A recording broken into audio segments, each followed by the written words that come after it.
नमस्कार।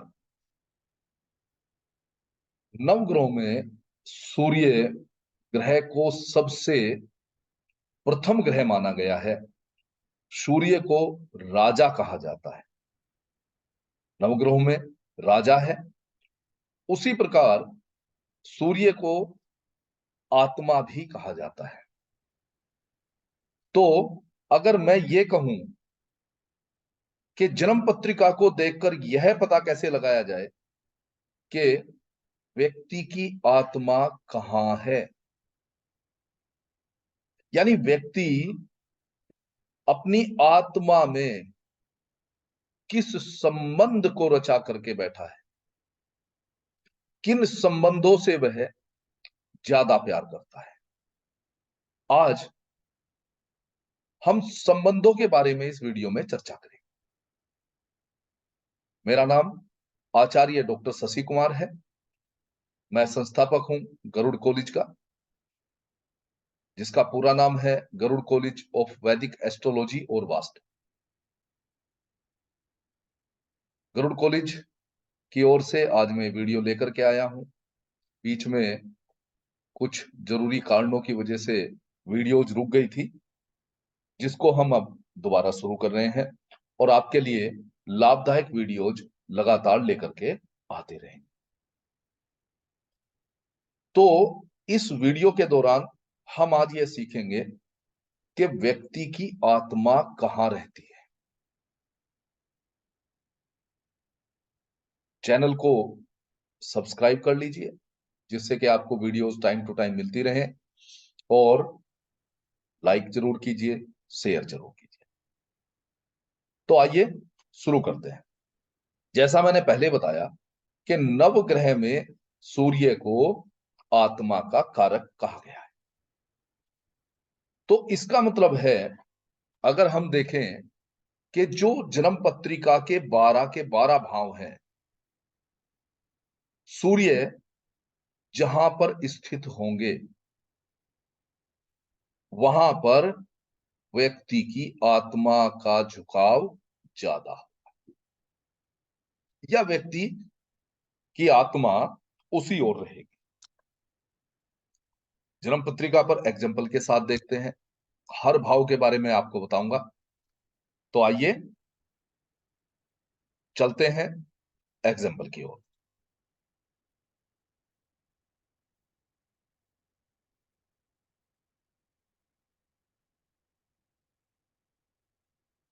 आपके सामने एक ब्लैंक पत्रिका है, जिसमें 12 भाव दिखाए गए हैं। अब अगर व्यक्ति की जन्म पत्रिका में सूर्य देव प्रथम भाव में विराजमान हो तो व्यक्ति की आत्मा स्वम से जुड़ी रहती है। यानी कि प्रथम भाव क्या है? स्वम। व्यक्ति अपनी हेल्थ के बारे में, अपने मान सम्मान के बारे में बहुत ज्यादा सोचेगा।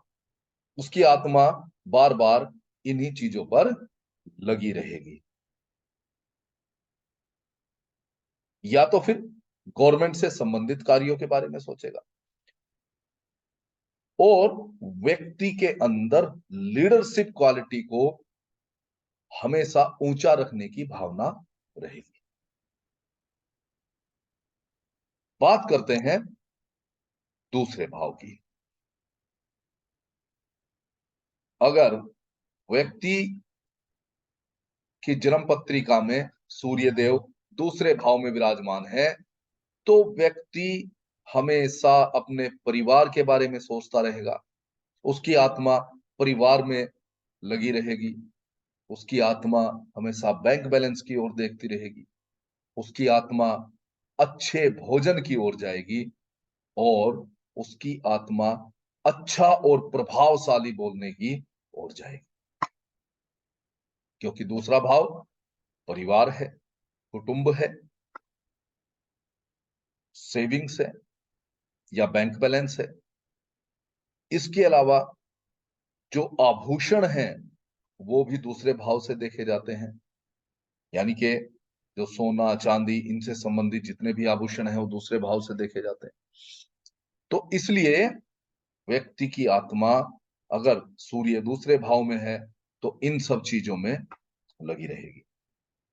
बात करते हैं तीसरे भाव की, कि अगर तीसरे भाव में सूर्य देव विराजमान है तो व्यक्ति की आत्मा कहाँ लगी रहती है।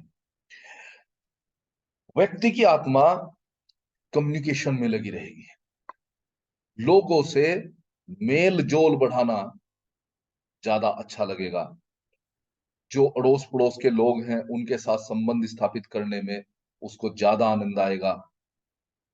जो मित्र हैं अड़ोस पड़ोस में उनके साथ उसको मेल जोल रखने में, उनके साथ व्यवहार करने में उनको बहुत आनंद आएगा। तीसरा भाव शॉर्ट ट्रेवल का भी है, तो व्यक्ति ट्रेवल का शौकीन हो सकता है, शॉर्ट ट्रेवल का। अगर सूर्य देव चतुर्थ भाव में विराजमान है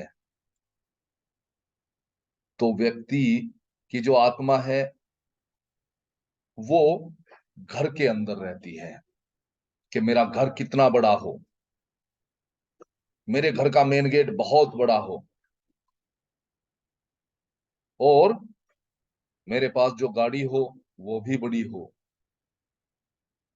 जैसे आपने देखा होगा कि जो पॉलिटिशियन की गाड़ियां होती हैं उस तरीके से मेरी गाड़ियां हो, मेरा रुतबा हो, मान सम्मान तो सूर्य के साथ जुड़ा ही जुड़ा है, तो उसकी लालसा तो रहेगी ही रहेगी।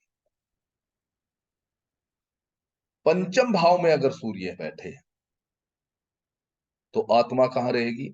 किसी ना किसी क्रिएटिव एक्टिविटी के अंदर आत्मा लगी रहती है। इसकी आत्मा क्रिएटिविटी में भी सिंगिंग, डांसिंग या स्पोर्ट्स की तरफ होगी, क्योंकि जो पंचम भाव है वो इन चीजों से संबंधित है। कुछ व्यक्तियों की आत्मा लॉटरी सट्टे में भी जा सकती है। तो पंचम भाव में अगर सूर्य बैठेगा तो आत्मा इन इन चीजों की तरफ ज्यादा आकर्षित होगी। अगर छठे भाव में सूर्य बैठते हैं तो व्यक्ति अपने ननकाना यानी कि मामाओं से, नानाओं से, इनसे बहुत प्यार करेगा। उसकी आत्मा ननिहाल में रहेगी, बार बार ननिहाल जाने के लिए ललायित रहता है व्यक्ति। इसके अलावा अगर सप्तम भाव में हो तो व्यक्ति पार्टनरशिप में बहुत अच्छा रहता है, पार्टनरशिप के प्रति संवेदनशील रहता है।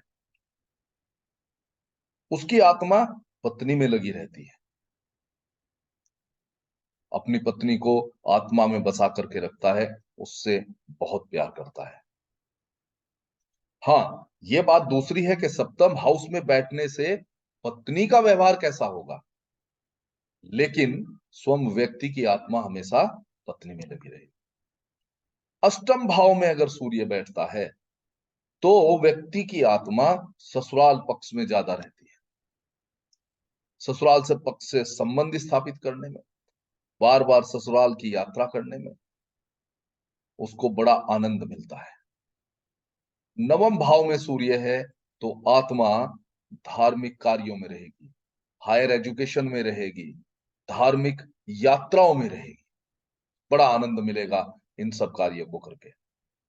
अगर दसम भाव में सूर्य है तो फिर व्यक्ति हमेशा अपने प्रोफेशन की तरफ रहेगा, उसकी आत्मा प्रोफेशन से जुड़ी रहेगी, उसकी आत्मा यश प्रतिष्ठा से जुड़ी रहेगी, उसकी आत्मा किसी ना किसी ऐसे चीजों से जुड़ी रहेगी जहां उसको कुछ उपाधि प्राप्त।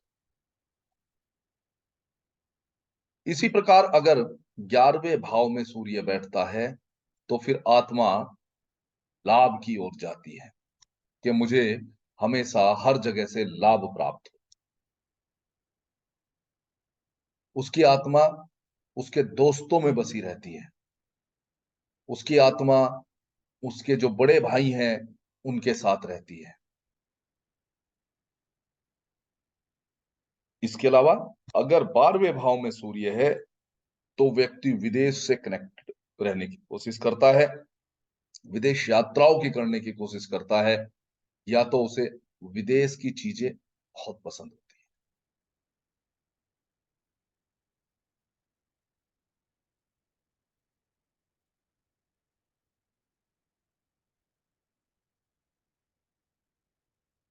तो हमने अभी देखा कि व्यक्ति की आत्मा 12 के 12 भाव में सूर्य जहां स्थित है वहां पर रहती है।